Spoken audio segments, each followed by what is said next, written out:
Le président de la République convie le staff administratif, le corps professoral et les étudiants de l'université de Nouakchott à un iftar organisé en leur honneur.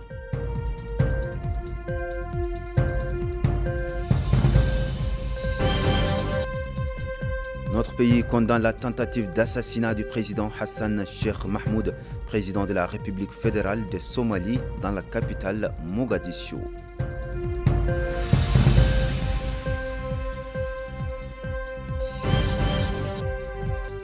Le ministre de la Défense, des Affaires des retraités et des enfants des martyrs partage l'iftar avec les familles et les enfants des martyrs.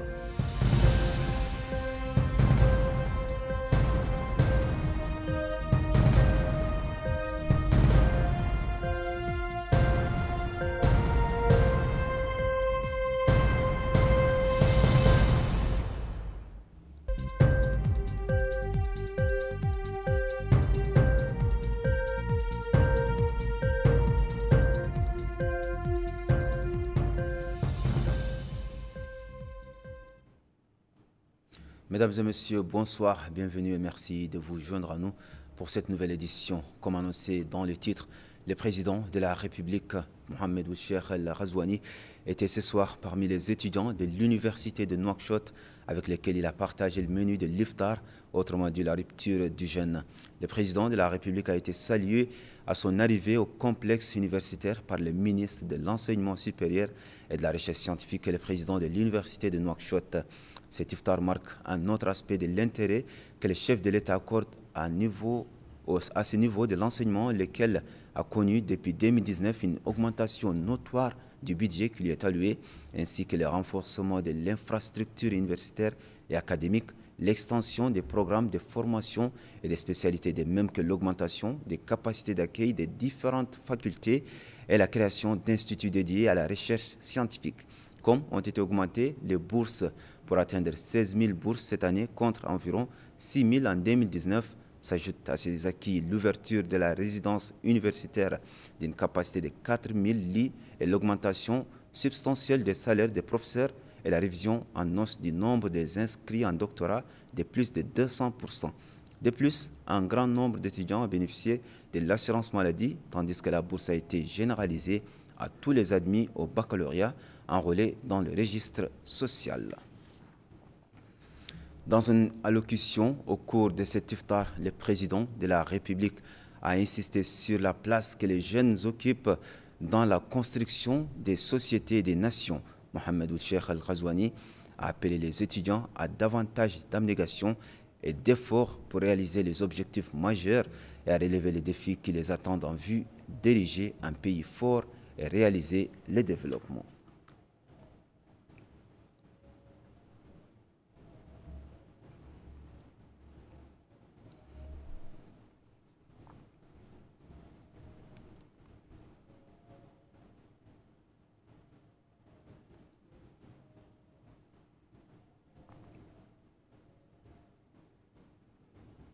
Le ministre de la Défense, des Affaires des retraités, des enfants des martyrs était lui parmi les familles et les enfants des martyrs avec lesquels il a partagé la rupture du jeûne. Cette initiative s'inscrit dans le cadre des directives du président de la République, Mohamed Cheikh El-Ghazouani, en reconnaissance des efforts consentis par les martyrs pour la sécurité du pays et les citoyens et pour la prise en charge des enfants des martyrs. Bokar Bailaba. Quel que soit le soutien apporté aux enfants des martyrs, il restera toujours une fraction de ce que les martyrs méritent pour leur pays.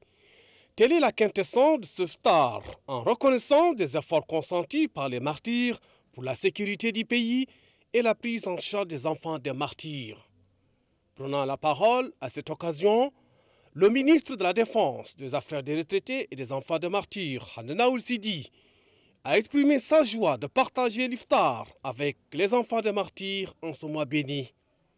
Il a transmis les salutations du président de la République, M. Mohamed Cheikh El-Ghazouani, exprimant sa fierté et son honneur pour les sacrifices consentis par les pères martyrs pour la préservation de la patrie et la sécurité des citoyens, soulignant qu'il reste dans les mémoires comme un exemple vivant de courage, de sacrifice et de dévouement à la patrie. Il a indiqué que le président de la République est fermement convaincu que l'un des plus grands devoirs du pays est de succéder à ces martyrs dans leur famille, notant que pour incarner cette conviction, les enfants des martyrs ont été ajoutés au titre officiel du ministère de la Défense et que ces dernières années, un travail a été effectué pour diversifier et intensifier les formes d'assistance aux enfants des martyrs. Autre allocution, c'est celle faite par le colonel Mohamed Yenjayouba, directeur de la direction des enfants des martyrs et de l'Académie des forces armées, qui a déclaré que ce geste est un témoignage de gratitude pour les contributions et les sacrifices d'hommes qui croyaient en leur pays et qui ont consenti de grands sacrifices pour lui. Et il a ajouté que conformément aux directives du président de la République visant à prendre en charge les enfants des martyrs, le ministère de la Défense a pris des mesures qui se sont traduites par des améliorations tangibles dans la prise en charge de cette catégorie d'enfants de l'institution militaire et de l'Académie des forces armées. Pour leur part, les représentants des martyrs ont apprécié l'attention particulière que leur ont accordée les autorités en termes de soutien matériel et moral, appelant à davantage de soutien. Ils ont salué la grande attention accordée par le président de la République aux familles des martyrs, soulignant qu'elle compte sur l'État pour beaucoup de soutien et d'assistance. Je vous le disais dans le titre, notre pays a condamné la tentative d'assassinat du président Hassan Sheikh Mahmoud, président de la République fédérale de Somalie, dans la capitale Mogadiscio. Dans un communiqué rendu public aujourd'hui, le ministère des Affaires étrangères, de la coopération africaine et des Mauritaniens de l'étranger a réitéré la solidarité de la République islamique de Mauritanie avec la République sœur de Somalie face à cette lâche tentative d'assassinat du président Hassan Sheikh Mahmoud, ainsi que sa condamnation de tous les actes terroristes qui portent atteinte à la sécurité et à la stabilité de la Somalie. Le ministère a exprimé ses plus sincères condoléances et sa sympathie aux familles des victimes et a souhaité un prompt rétablissement aux blessés. L'actualité marquée aussi ce jeudi par la première réunion du comité de pilotage du projet Jeunesse, Culture et Sport. La rencontre présidée par le secrétaire général du ministère de l'économie et des finances s'inscrit dans le cadre de l'engagement ferme des autorités nationales à promouvoir l'autonomisation des jeunes et à soutenir leur inclusion sociale à travers la modernisation des infrastructures culturelles et sportives. Récit de Yedel Fall. La première réunion du comité de pilotage du projet Jeunesse, Culture et Sport s'est tenue aujourd'hui. C'est le secrétaire général du ministère de l'économie et des finances, M. Yaqub Ahmed Aïche, qui l'a présidé à Nouakchott. Ce programme concrétise l'engagement des autorités nationales à promouvoir l'autonomisation des jeunes et à soutenir leur inclusion sociale à travers la modernisation des infrastructures culturelles et sportives, pour un financement de 7 milliards d'anciens Nouguia dans le cadre de la coopération entre notre pays et l'AFD. Dans une allocution prononcée à cette occasion, Yaqub Ahmed Aïche a indiqué que ce programme s'inscrit dans le cadre d'une stratégie nationale visant à moderniser les équipements alloués à la jeunesse. Il a ajouté que le projet représente un levier clé pour promouvoir l'intégration sociale et le développement économique à travers la création d'opportunités d'emploi directes et indirectes, ainsi que l'implication des jeunes, des acteurs culturels et des sportifs, ainsi que la promotion de la cohésion sociale. Le directeur général de l'AFD a souligné. Aujourd'hui, c'est la manifestation, en tous les cas visible, qu'il y a un processus et une action qui est en marche. En marche sur ce projet qui est très attendu parce que projet en faveur de la jeunesse, où il est question de mobiliser les deux leviers que sont à la fois la culture et puis le sport, qui sont des vecteurs extrêmement forts de cohésion sociale. Ce jeudi 20 mars était la journée internationale de la francophonie, célébrée sous le slogan « Je m'éduque, donc j'agis ». Chez nous, cette commémoration a été marquée par une cérémonie visant à promouvoir les statuts de la langue française en tant que langue de communication, des sciences et de culture aux côtés de nos autres langues nationales, car elle représente un catalyseur d'ouverture sur le monde. Plus de détails avec Rahmaba.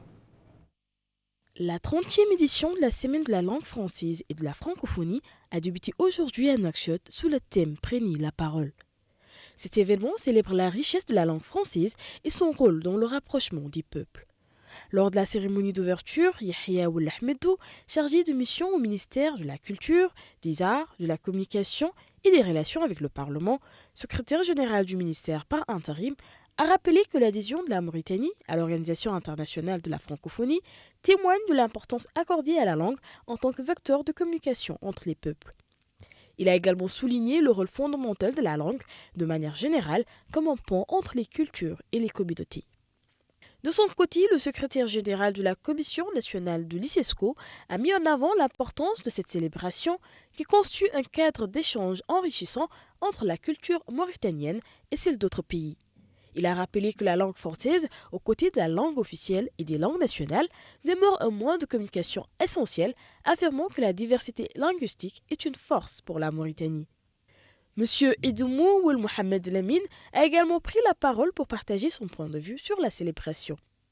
Cette belle langue que nous avons en partage avec plus de 342 millions de citoyens du monde et dont nous nous énorgueillissons des valeurs de liberté, de solidarité, de diversité, de tolérance et de partage qui fondent notre union.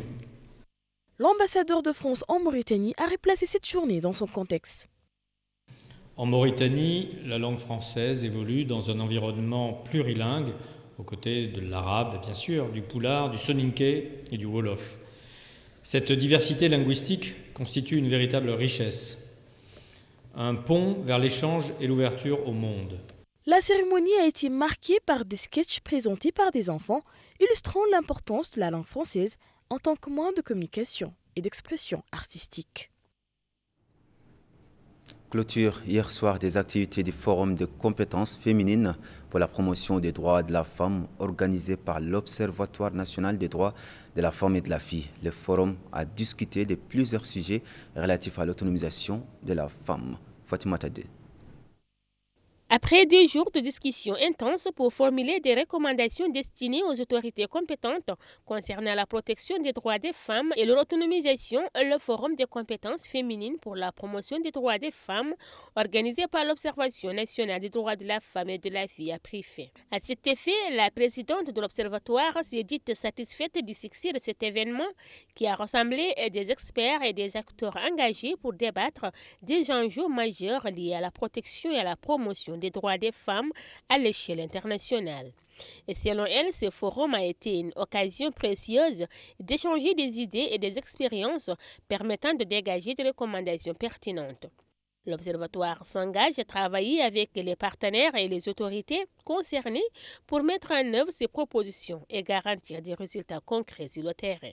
Lors de la 2e journée, les échanges ont porté sur les moyens de valoriser les jeunes diplômés, de célébrer les réussites et les contributions des femmes ainsi que celles de leurs alliés. Les discussions ont également abordé des stratégies pour faciliter l'accès des femmes aux postes de décision et de leadership, tout en soutenant leur progression professionnelle. 20e jour de Rawdat Siam à la grande mosquée de Nouakchott. Cette conférence religieuse avec une dimension sanitaire était animée ce jeudi par le Faqih Mahfouz Ould Mohamed Lamine qui a passé en revue le statut de séjour et de la nuit du destin dans le Saint-Coran, citant plusieurs versets et expliquant les aspects de son nom et son importance dans l'adoration, y compris les actions de bienfaisance, l'aumône, la visite des proches et la lecture du Coran.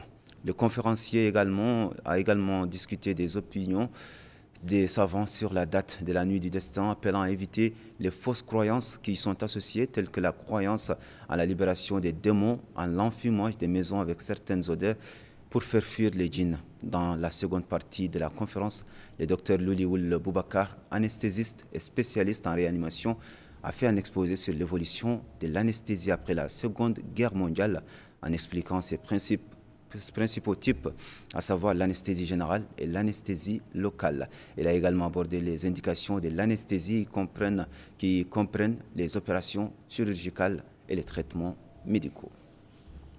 C'est déjà la fin de cette édition. À présent, le rappel des principaux titres. Le président de la République convie le staff administratif, le corps professoral et les étudiants de l'université de Nouakchott à un iftar organisé en leur honneur.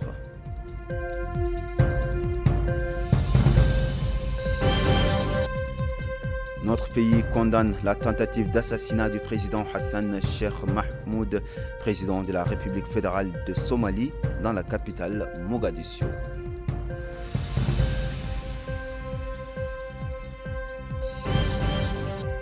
Le ministre de la Défense, des Affaires des retraités, des enfants de martyrs partage l'iftar avec les familles et les enfants des martyrs.